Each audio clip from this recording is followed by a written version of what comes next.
Wagwan, wagwan. Welcome back to the DIY Yardie channel. Welcome if it's your first time. Anyways, in this video, I'm doing fuel pump, in-tank fuel pump and the float combination, the fuel gauge float combination on this 92 Volvo 240. I did a previous video on this car where I did the hood hinge. So in this video, this is going to take care of that in-tank fuel pump. Um, some people call it the primer pump, and also the float. It's a two-in-one combination. All right, so it's located in the trunk. You remove the carpet to access this panel, and it's held in place by two Torx head screws. So I'm going to get those removed. Torx screwdriver. And it's a pretty, clear-cut job. Uh, the only thing is the new pump, you're gonna have to reuse some of the stuff from the old pump, kind of take two to make one kind of thing. But the main things you get is a new float and a new pump. All right. So get the screws out, you pry this cover up, move that back out the way, and the pump is actually held in place by like a lock clip, which you will have to use a hammer and like some sort of a chisel or a blunt object to unlock it. All right, so it basically kind of like a screw motion. It turns clockwise to lock, counterclockwise to unlock. All right, but the first thing we're going to do is get the fuel lines off of there. And this one, which is the pressurized line, the outgoing line, that's held in place. Well, this pump has been replaced before, so you can see there's a adjustable clamp. The original clamp would have been like the collapsible wire type like you see on the other hose, where you'd have to, squash it with the pliers, to move it out the way. But I rather the adjustable this type clamp, because those wire clamps, they tend to rust and break down over time. All right. So this isn't the ideal pliers for uh, moving this clamp over. The better pliers would have been like a curved needle nose. That would have been a better. I don't know if you understand what I'm talking about. They have the straight needle nose, and they have the needle nose where right at the tip of the needle nose it kind of curves, so you can get it at an angle, squash these and slide it over. But like I said, sometimes you're out on the road and you're working and you don't have the proper tools with you.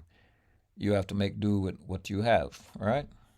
So, like I said, this is a buddy of mine's car, good buddy of mine. If you see the previous video where I did the hood hinge, I got into a little more detail on that video.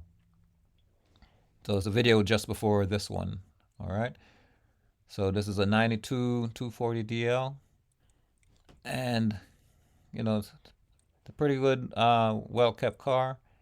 He really maintains this car, and the issue basically that he's having right now is the gauge. Sometimes it works, other times it don't.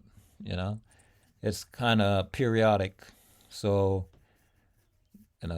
after looking at this, you'll see where the actual wire goes into the top of the gauge here. Once I get it out removed, you will see where that connection to the top of the whole connection on top there is just loose, so it's moving around. So over the years, it's worn out. All right, so this hose is giving a little bit of problems.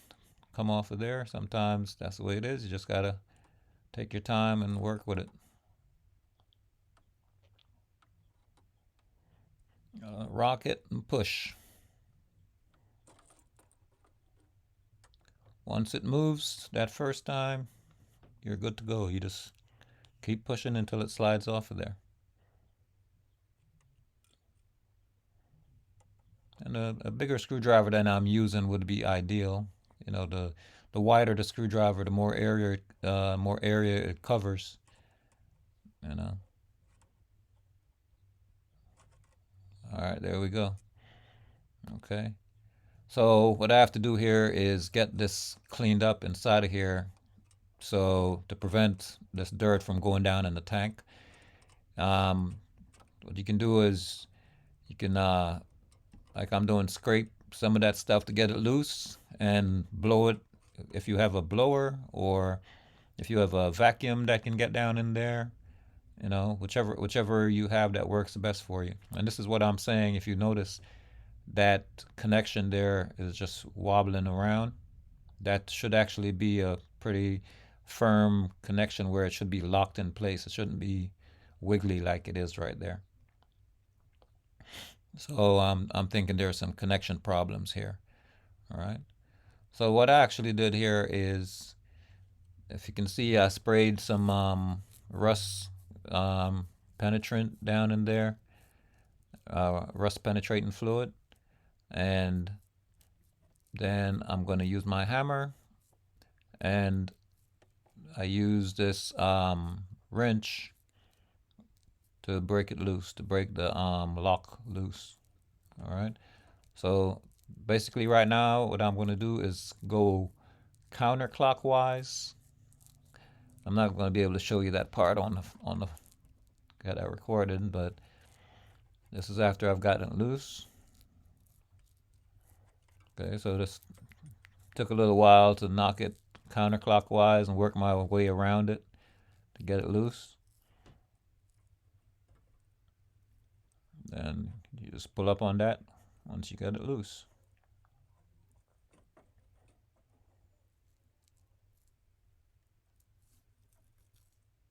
You can see that that connection is actually just moving around on top there. That should be locked in place. You can see one of the wires actually broke. I don't know if it broke while I was taking it out, or it was already broken, and that could have been what was causing the short where the gauge would work, you know, sometimes, and sometimes it wouldn't. And a broken wire there. Yep. So let's get this out of here and get the new one together. So this is the new one, and what I'm going to have to do is put it together. The pump, the hose, get that tightened. That's well, I'm using the clamps, the original clamps from the other pump. So you got to get these screws off of here and connect the wire harness that is attached to the new pump, or the new pump system. Okay, so it'll only fit on there one way. You can't go wrong. It only fits one way. It won't fit the other way. So you get your washers and the nuts back in place, and tighten those down.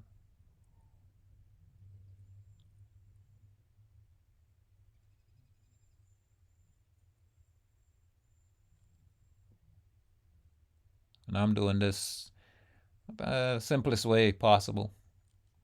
You know, this is so it's a fairly easy job. It, you know, takes more patience. You know, doing some of this stuff. You know, it's not a difficult job. It just takes patience. Take your time and, you know, work your way through it. So I'm actually using my all-in-one handy dandy tool here. Okay, so remember they're lock washers on this pump. So you got the lock washers and the nut, so it doesn't have to be, you know, extra tight. Once you snug down on it, the lock washers really hold it from the nuts from backing off. Okay, so get that in place. Gotta tighten the clamp for the hose. And that yellow wire is a ground wire, which is going to be grounded to the body of the pump or the mechanism of the float. Well, the body of the unit, basically. All right, so like I said, some of the old parts from the original pump will have to be reused. So there's a little, like a plastic bracket that goes at the bottom of the pump for support. This little plastic bracket here and that little metal piece here, we reuse that for the support of the new pump. Okay, and then the final piece will be the filter, what you see here. Okay, so that this basically snaps on to the bottom of the pump. All right, so you want to make sure turn the filter away from the float. You don't want it to get in the way of the float. Okay, as long as it doesn't get in the way of the float, it's good to go.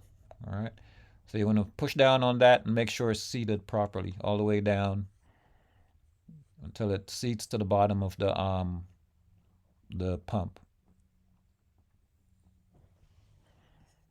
and it should be evenly seated all the way around.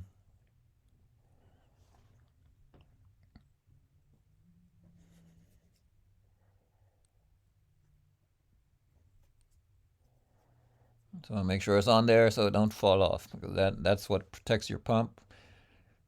Okay, protects your pump from pulling dirt up in the pump and causing premature failure of your pump. All right, so just want to make sure it's on there nice and tight, and it should be good to go there.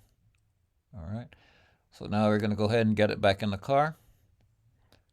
And this pump actually came out a lot easier than it did for me to get it back in the car.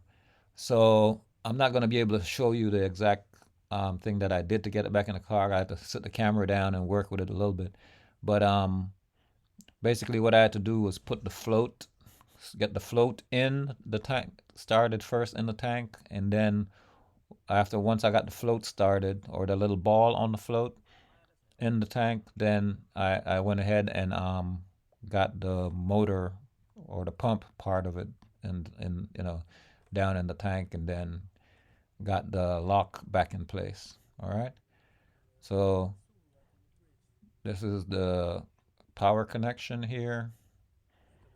Actually, when I took the tank when I removed the pump from the tank, the whole wiring just broke off. So normally you do this all, while you're taking the pump out of the tank. Once you got the pump out of the tank, or you do this before you get the pump out of the tank, but it broke off. So I didn't have to worry about it until this point when I'm putting the new one in.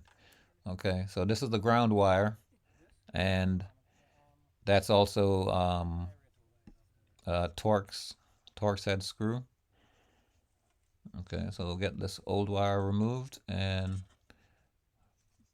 thread the new one in.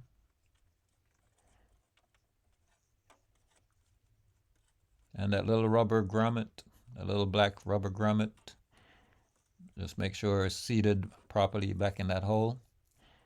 There's like a groove that it sits in. All right, so get that in place and tighten them down. So like I said, once the pump is back in the tank and that locking ring on top, there's a rubber like a seal that goes on, then the pump goes on top of that rubber seal, and then the locking cap.